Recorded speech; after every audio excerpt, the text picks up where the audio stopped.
Well, hello and welcome to a little update, a long time coming update on StreamDiffusion.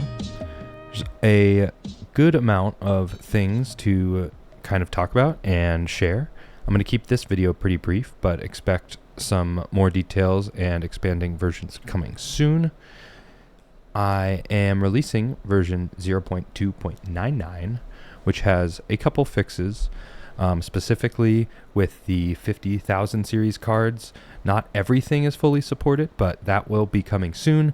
But this will at least make sure that you're able to get it running. This has been pretty heavily tested from people on my Discord, so I'm putting that out now. Also, there's some fixes for people that are running it locally on Mac, and there are also some exciting new updates having to do with just general support and people being able to use this.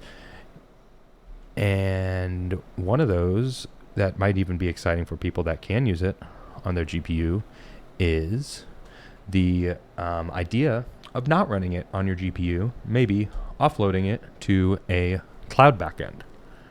So this release has now two versions of the way to access the Realtime Diffusion.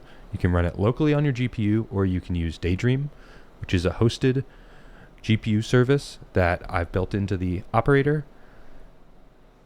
And this is what it's running now. There's actually some fun new features that Daydream brings. One specific one, just want to point out, is multi-control net. So there's a couple control nets built in.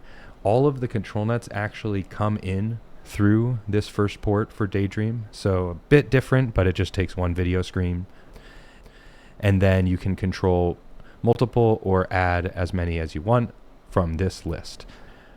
Then you can also see that when you are in the Daydream mode, a lot of the operator is kind of grayed out because not all the features are one-to-one with the cloud and the local. I'm working with them and on my local stack to make sure things are closer together. Most of the features that you're going to want to adjust and edit on the fly are all here for you. So you can see I've got a couple different prompts that I can change up. This one's hot and burning fire, but it's a little bit too far or undenoised. If you bring these sliders all the way to the side, it's basically just going to bring the input image.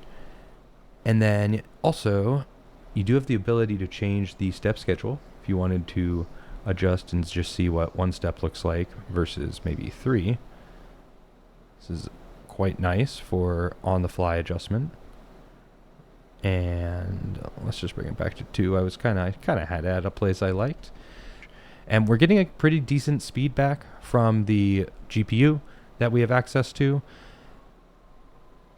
22 FPS, it's pretty darn fast. The control net is all TensorRT. Everything, it's packaged quite well, and I'm really excited to see what people, especially people with Macs or people that haven't been able to run this before, are able to do with it. So maybe just going through some of the settings. I mean, generally, if you're using Daydream, a lot of the settings are just grayed out, so you kind of know what you don't need to look at and don't need to worry about. So basically, you have the control net, and then your prompt and weight and seed settings on this first page, and then also a couple things to do initially in the install page.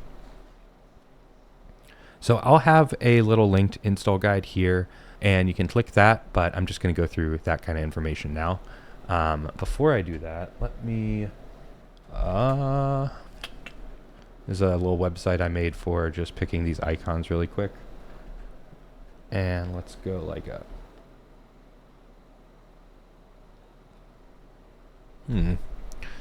Alien. So, generally, with Daydream, the installation process is also a lot simpler than the local installation because we're just connecting to a cloud backend. There are a couple things that you need to do that I'm not doing in Touch Designer and I'm handling outside. So it's a similar thing where you hit start stream and let's just stop the server. Okay, go through the process. When you hit start stream, it'll pop open a command window and a couple different things then happen locally will pop up. But basically, as soon as you see this connected ... you can go back to Touch Designer or just not even look at the command window at all.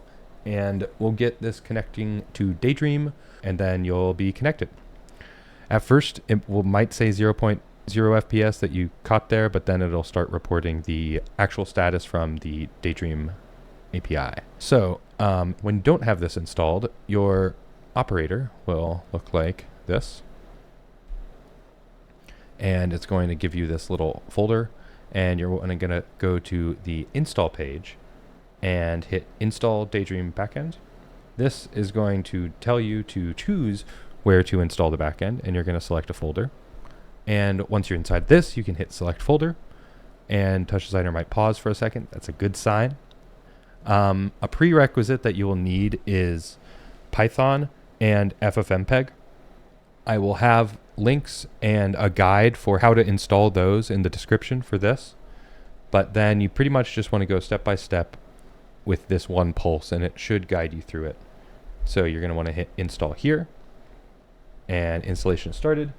And then another virtual environment window or a command window pops up, and it says creating virtual environment, installing Daydream backend dependencies.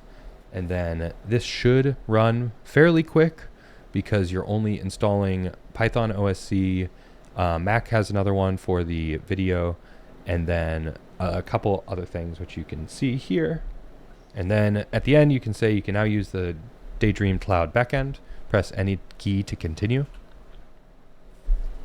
And because I had the API key loaded, this thing is saying that it is loaded, but really, we didn't put an API key in yet. So if that happens, one thing that you can do is right click and toggle read only. When you first load it, it should look something like this. Just enter Daydream key, and that's where you want to paste your API key. Once you do, you're going to say API key loaded, and you are pretty much ready to go. So you can just go back to settings one page and hit start stream. You might not have as many of these parameters set.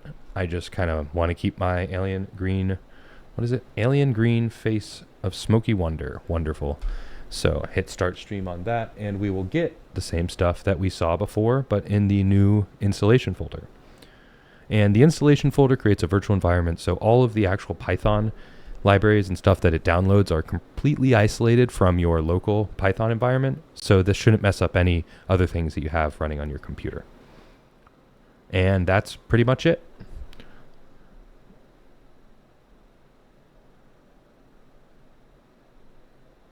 Can see that with one step, that was the difference of the settings there, why it looked a little bit worse maybe. And that happened when I hit the reset op. But yeah.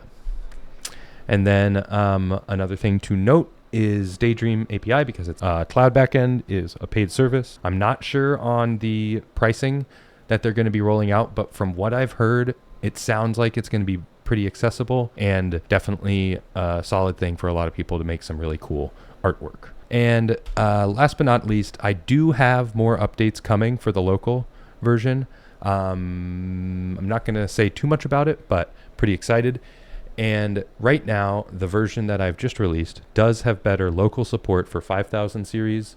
That's like the 5080 and 5090, and also a little bit smoother install for Mac if you are running it fully locally on your Mac, which that does work. It's just a little bit slow. And that is pretty much it. I will be doing another tutorial, particularly on a fun other new local setting, which is this feedback safe mode. And it limits how fast the diffusion process can actually run, but it does allow you to play with it in a feedback loop like a lot of things run in Touch Designer. So that's exciting. Stay tuned for that. Also, definitely, if you at all are interested, please stay tuned. I have more information coming out on LOPS soon, and a lot of fun things about what is even possible with language models and different processes in a creative workflow. And yeah,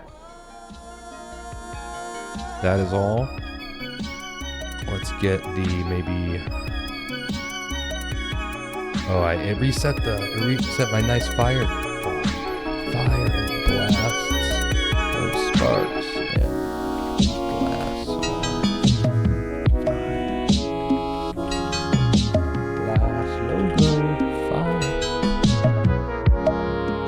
gotta sing the properties, the rules. Control net's a little bit too heavy. Depth maybe. And that's all. Stay tuned for more. See you in the next one.